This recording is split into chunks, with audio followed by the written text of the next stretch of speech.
Assalamualaikum warahmatullahi wabarakatuh. Kita mengenal sekilas Pangeran Diponegoro.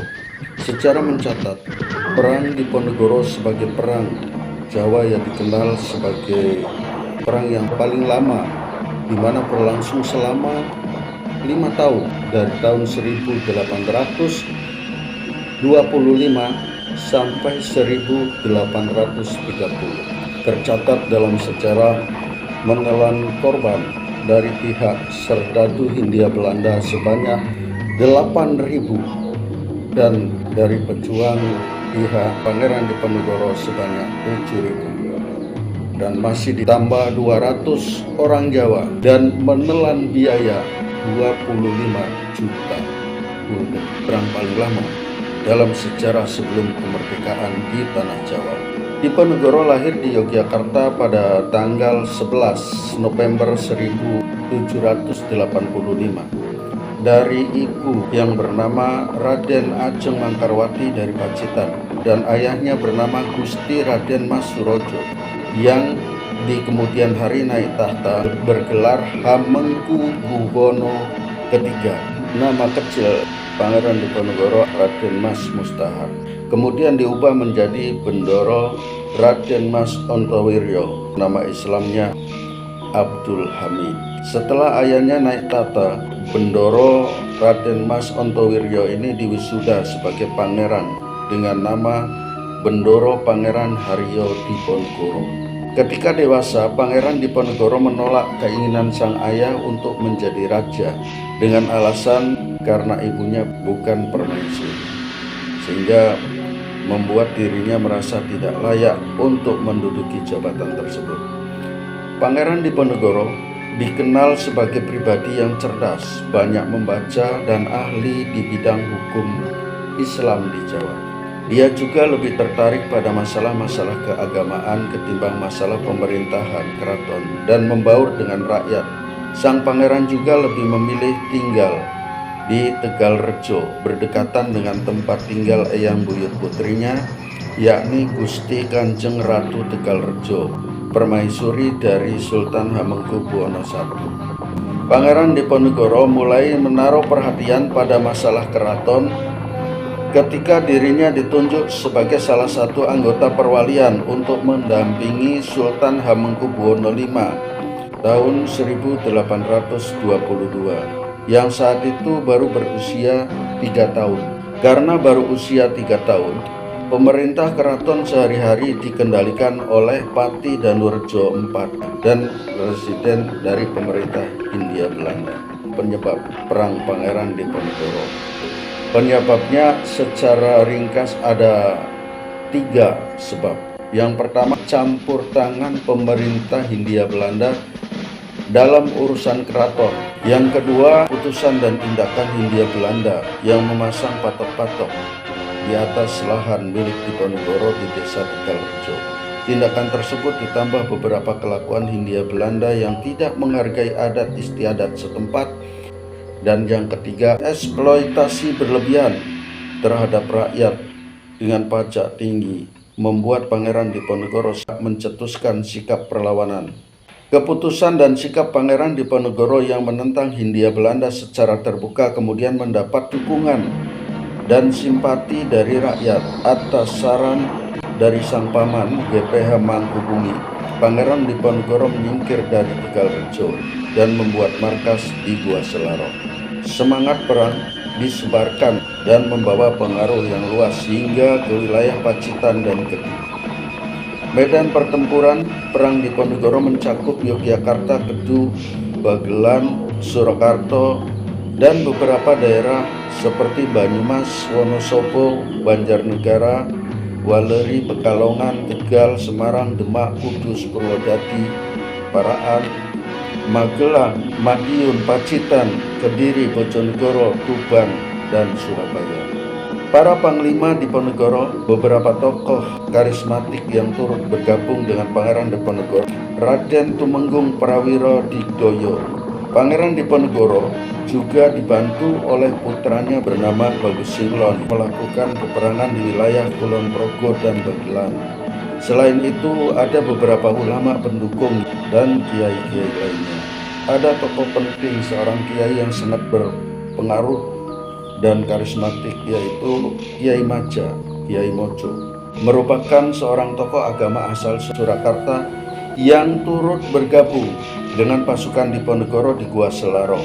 Kiai Maja lahir di Desa Mojo, wilayah Pajang dekat kota Surakarta. Kiai Maja dikenal sebagai ulama besar yang masih memiliki hubungan kekerabatan dengan Pangeran Diponegoro. Ibu Kiai Mojo, yakni Raden Ajeng Nursila, adalah saudara perempuan dari Sultan Hamengkubuwono III. Kiai Mojo yang bernama asli Muslim Muhammad Khalifah semenjak lahir tidak bergaya hidup mewah layaknya kehidupan dari keluarga istana. Jalinan persaudaraan dirinya dengan Pangeran Diponegoro kian erat setelah Kiai Mojo menikah dengan janda Pangeran Mangkubumi yang merupakan paman dari Diponegoro. Diponegoro memanggil Kiai Mojo dengan sebutan paman. Relasi keduanya adalah saudara sepupu. Pangeran Diponegoro juga didukung oleh Sunan Pakubuwono VI dan Raden Tumenggung Prawiro Digdoyo. Bupati Gagatan adalah bupati saat itu di wilayah Gagatan, yang saat ini setelah kemerdekaan Republik Indonesia masuk di wilayah Kecamatan Wonosegoro, Kabupaten Boyolali, Provinsi Jawa Tengah. Semangat memerangi penjajah Belanda dijadikan taktik perang suci. Oleh sebab itu, kekuatan Diponegoro kian mendapat dukungan terutama dari tokoh-tokoh agama yang berafiliasi dengan Kiai Mojo. Menurut Peter Carroll tahun 2016 dalam Takdir Riwayat Pangeran Diponegoro tahun 1785 sampai 1855 disebutkan bahwa sebanyak 112 kiai, 31 haji serta 15 syekh dan puluhan penghulu berhasil bergabung dengan pasukan Pangeran Diponegoro.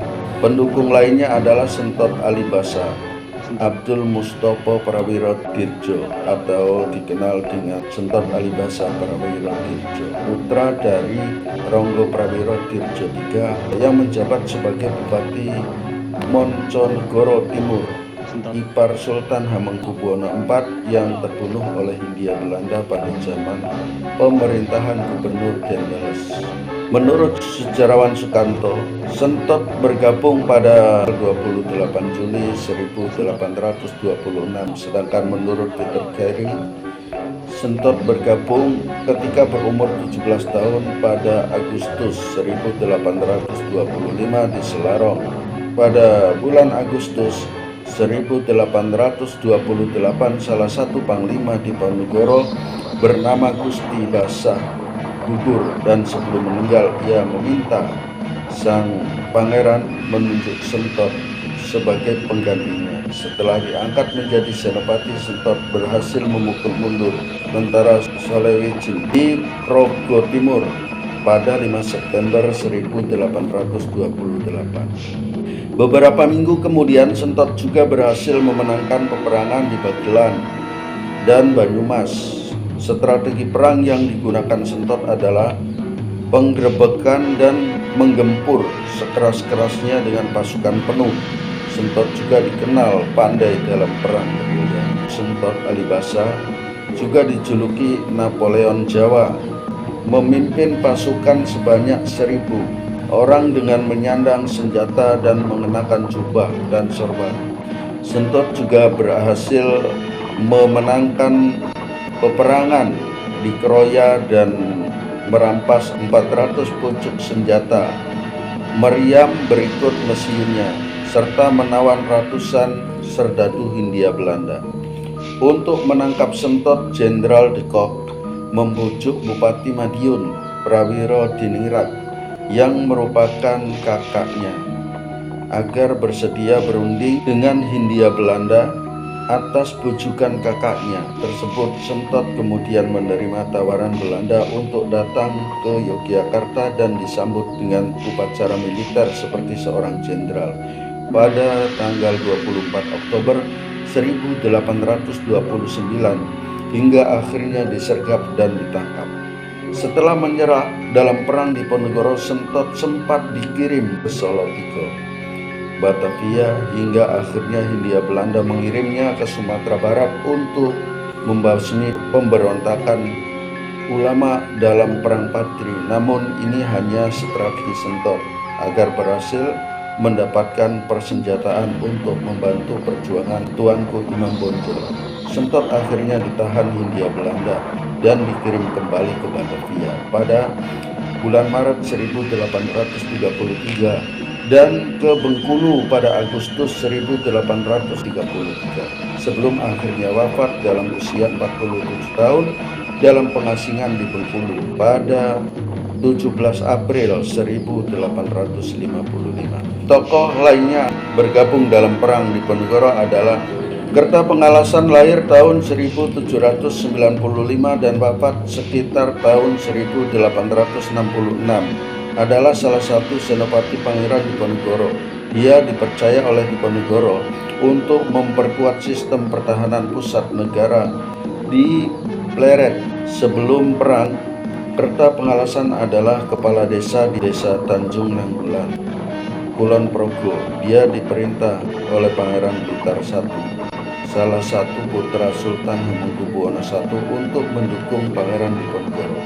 Selain para panglima perang, Pangeran Diponegoro juga didampingi oleh para pendamping yang sering disebut sebagai ponakawan atau pengiring, yakni Joyo Suroto atau dikenal dengan Roto Banteng Wareng, kemudian Sahiman atau Rujak Beling, Kasimun Wongso Dikromo, dan Teplak Rujak Gadu.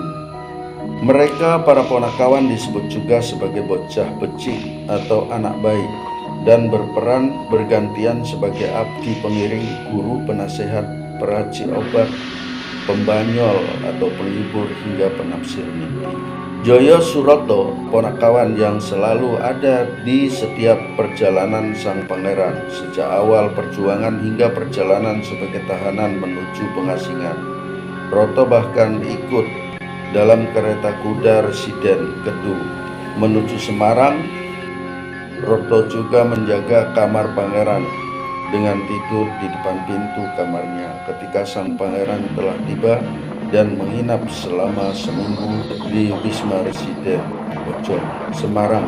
Dia menyajikan roti putih yang dipanggang setiap pagi berikut kentang Walanda. Roto adalah hanya seorang warga desa sekitar Tegalrejo. Setelah perang dimulai, Roto ikut bersama pasukan Diponegoro menuju perbukitan di Selarong pada tahun 1825 dan tinggal di Guoseca. Di tempat ini, sang pangeran kian mendalami ilmu agamanya yang tinggal di gua-gua dan berziarah. Ketika perang berkecamuk dan sang pangeran menerapkan sistem pemerintahan keraton di Selarong Oktober 1825 dan di Kemusuk, Kulon Progo, November 1825 sampai Agustus 1826. Para ponakawan tidak lagi menjadi satu-satunya sahabat karib sang pangeran. Meski demikian, para ponakawan selalu mendampingi setiap langkah sang pangeran. Bahkan Roto bersama Banteng Wareng menemani Pangeran Diponegoro ke hutan-hutan di sebelah barat Bagelan ketika meloloskan diri dari kejaran pasukan Ave Michels. Saat itu kondisi Pangeran Diponegoro terkena sakit malaria, terpaksa berpindah-pindah dari gubuk petani satu ke gubuk petani lainnya.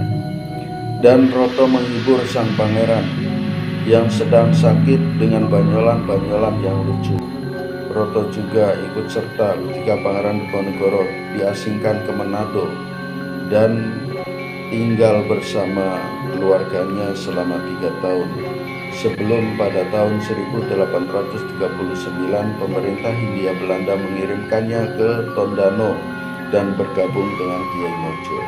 Banteng Wareng yang hidup antara tahun 1810 sampai 1858 disebut sebagai ponakan yang paling setia karena ikut hingga Pangeran Diponegoro diasingkan ke Makassar. Namanya tertulis dalam babat Diponegoro dengan julukan Lare Bajang. Sejarawan Belanda Gert Vergeniper menuliskan bahwa Diponegoro ditemani dua pengiringnya dalam kondisi kekurangan dengan luka di kakinya dan sakit malaria, harus berpindah-pindah, terkadang tidak memiliki tempat berteduh dan tidak memiliki cukup makanan. Pangeran Diponegoro bersembunyi selama 3 bulan antara pertengahan November 1829 hingga pertengahan Februari 1830. Strategi perang sang pangeran. Pasukan Pangeran Diponegoro dibagi menjadi beberapa batalion yang diberi nama berbeda-beda seperti Turkia, Arkia, dan lain sebagainya. Setiap batalion dibekali dengan senjata api dan peluru-peluru yang dibuat di hutan. Pangeran Diponegoro bersama para panglimanya menerapkan strategi perang gerilya yang selalu berpindah-pindah. Markasnya di Selarong sering kali kosong ketika pasukan Belanda menyerang lokasi tersebut. Sang pangeran dan pasukannya baru kembali ke Selarong setelah pasukan Belanda pergi meninggalkan Selarong. Pusat pertahanan pasukan Diponegoro kemudian dipindah dari Selarong ke Daksa. Sang pangeran juga dinobatkan menjadi kepala negara bergelar Sultan Abdul Hamid, Heru Cokro Amirul Mukminin, Sayyidin Penata Agama Khalifatullah Tanah Jawa. Dengan pusat negara berada di Pleret dengan pertahanan yang kuat, sistem pertahanan daerah Pleret dipercayakan penanganannya kepada Kerta Pengalasan. Kuatnya pertahanan di Pleret dibuktikan ketika gagalnya serangan besar-besaran pasukan Hindia Belanda pada tanggal 9 Juni 1826. Setelah penyerangan tersebut, sang pangeran mengganti posisi Kerta Pangalasan dengan Alibasa Perwira Dirjo dan Prawira Kusuma. Keduanya masih berusia 16 tahun. Setelah itu masih di bulan dan tahun yang sama, pasukan Hindia Belanda menyerang markas Diponegoro di Daksa, tapi sudah dikosongkan. Ketika pasukan Hindia Belanda kembali dari Daksa menuju Yogyakarta, pasukan Diponegoro menyergap dan membinasakan seluruh pasukan dan menghilang dari Daksa. Pada Oktober 1826, pasukan Diponegoro menyerang pasukan Hindia Belanda di Gawok dan mendapat kemenangan. Namun sang pangeran terluka dan terpaksa harus ditandu ke lereng Gunung Merapi. Pada 17 November 1826, sang pangeran bertolak ke Pengasih sebelah barat Yogyakarta untuk menyerang pasukan Hindia Belanda. Di lokasi ini, sang pangeran mendirikan keraton Sambiroto sebagai pusat negara baru. Pasukan Belanda sempat menyerang Sambiroto, tetapi Diponegoro berhasil meloloskan diri. Perang sempat berhenti akibat genjatan senjata pada 10 Oktober 1827.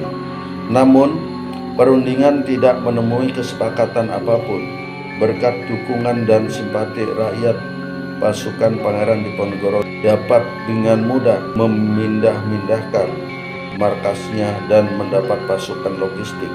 Selain itu, pasukan Diponegoro dikenal sangat cepat dan lincah. Akibat Hindia Belanda banyak mengirimkan jenderal, kolonel, dan mayor ke Pulau Jawa seperti Jenderal de Kock, Jenderal Van Dijk, Jenderal Holzman, dan Jenderal Biscoff.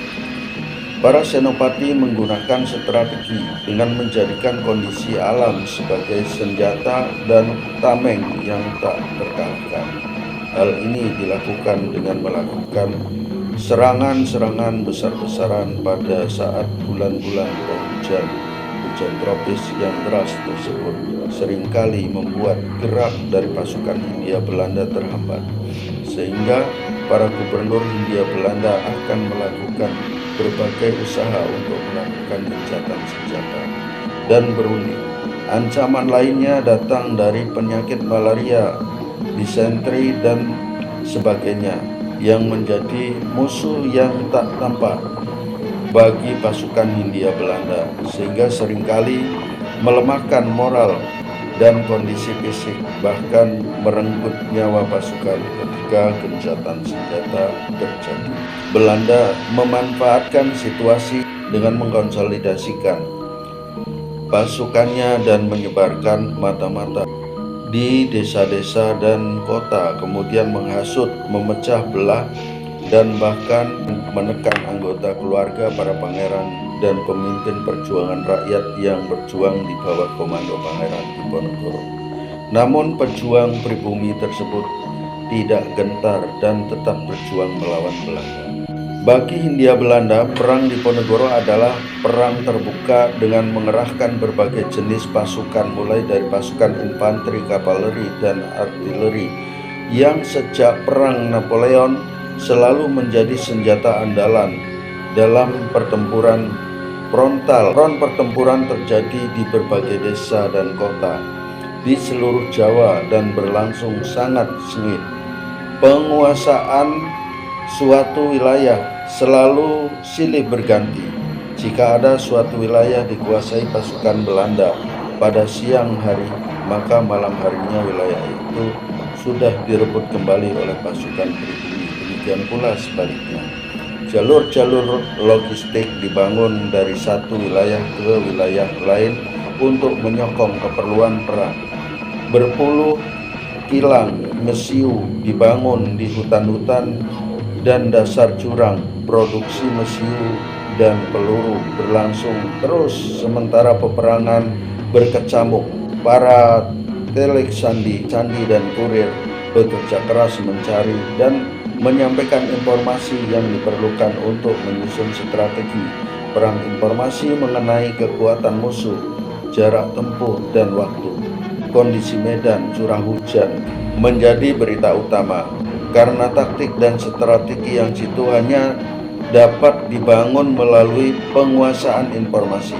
Pada puncak peperangan tahun 1827, Belanda mengerahkan lebih dari 23.000 orang serdadu. Satu hal yang belum pernah ada, suatu wilayah yang tidak terlalu luas seperti Jawa Tengah dan sebagian Jawa Timur, tetapi dijaga oleh puluhan ribu serdadu. Dari sudut kemiliteran, ini adalah perang pertama yang melibatkan semua metode yang dikenai dalam sebuah perang modern, baik metode perang terbuka maupun perang tertutup, perang gerilya, yang dilaksanakan melalui taktik hit dan run dan pengadangan. Ini bukan sebuah perang suku, melainkan perang modern yang memanfaatkan berbagai siasat saat itu yang saat itu belum pernah dipraktekkan. Perang ini juga dilengkapi dengan taktik perang urat sarap melalui insinuasi dan tekanan-tekanan serta provokasi oleh pihak Belanda terhadap mereka yang terlibat langsung dalam pertempuran, dan kegiatan telek sandi spionase dengan kedua pihak saling memata-matai dan mencari informasi mengenai kekuatan dan kelemahan lawannya. Berbagai cara licik juga terus dilakukan Hindia Belanda untuk menangkap Diponegoro. Bahkan sayembara pun dipergunakan dengan mengeluarkan maklumat pada 21 September 1829 bahwa siapapun yang dapat menangkap Pangeran Diponegoro baik hidup atau mati akan diberi hadiah sebesar 50.000 gulden beserta tanah dan penghormatan. Perubahan strategi Hindia Belanda terjadi ketika Gubernur Jenderal de Kock diangkat menjadi Panglima seluruh Hindia Belanda tahun 1827. Untuk membatasi ruang gerak dan strategi gerilya, Pangeran Diponegoro de Kock menggunakan strategi perbentengan, benteng Stelsel Benteng-benteng dengan kawat berduri didirikan. Begitu pasukan Hindia Belanda berhasil merebut daerah kekuasaan pasukan Diponegoro. Tujuannya agar pasukan Diponegoro tidak dapat kembali dan mempersempit ruang geraknya. Jarak antar benteng berdekatan dan dihubungkan dengan pasukan gerak cepat. Perlawanan Pangeran Diponegoro semakin melemah sejak akhir tahun 1828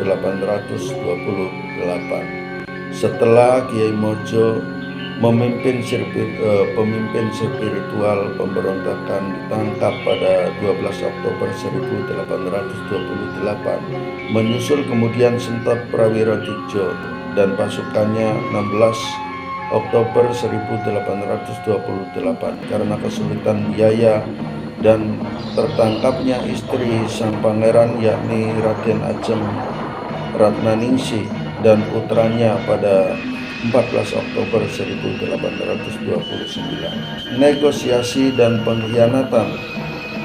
Pada 16 Februari 1830 Diponegoro setuju untuk bertemu dengan utusan Jenderal de Kock yakni Kolonel Jean Baptiste Leren dan mengutus Kiai Bekik Ibrahim dan Haji Badarudin agar Leren bisa datang ke Remokmal, Pagelan, sekarang masuk wilayah Kabupaten Purworejo, di hulu Sungai Cincinguling.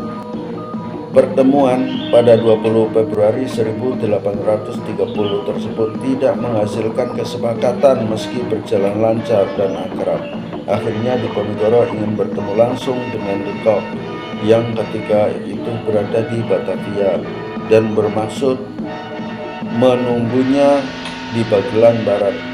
Namun Leren menyarankan agar Diponegoro menunggu de Kock di Menoreh dan sang pangeran tiba pada 21 Februari 1830 dan dieluk-elukan oleh 700 pengikutnya.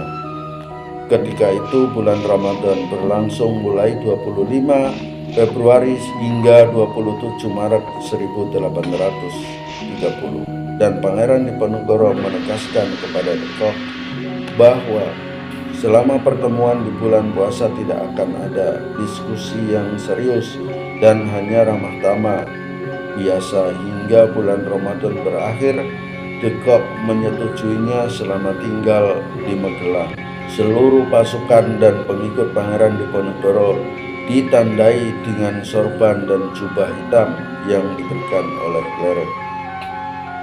Sikap manis ditunjukkan de Kock kepada Pangeran Diponegoro dengan memberikan hadiah seekor kuda berwarna abu-abu dan uang 10.000 pound sterling yang dicicil 2 kali untuk membiayai para pengikutnya selama bulan puasa. Bahkan de Kock mengizinkan istri sang pangeran, ibunya, kedua putra dan putrinya yang masih kecil yakni Raden Mas Junet dan Raden Mas Roid, putra tertuanya bersama Panglima Diponegoro di Kedu Utara, Basah Imam Musbah, hadir dan bergabung di Magelang.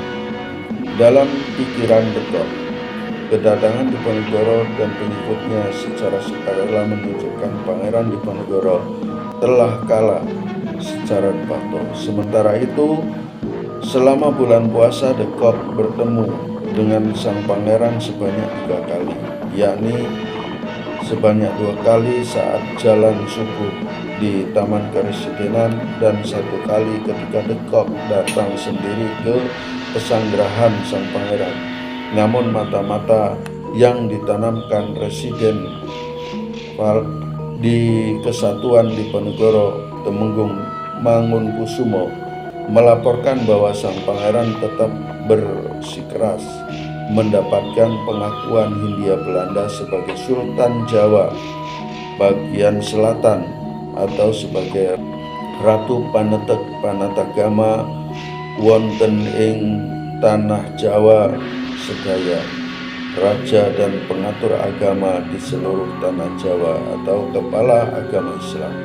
Setelah itu, pada 25 Maret 1830, de Kock memberi perintah rahasia kepada dua komandannya, yakni Letnan Kolonel Louis du Perron dan Mayor A.V. Michels, mempersiapkan perlengkapan militer untuk mengamankan penangkapan sang pangeran.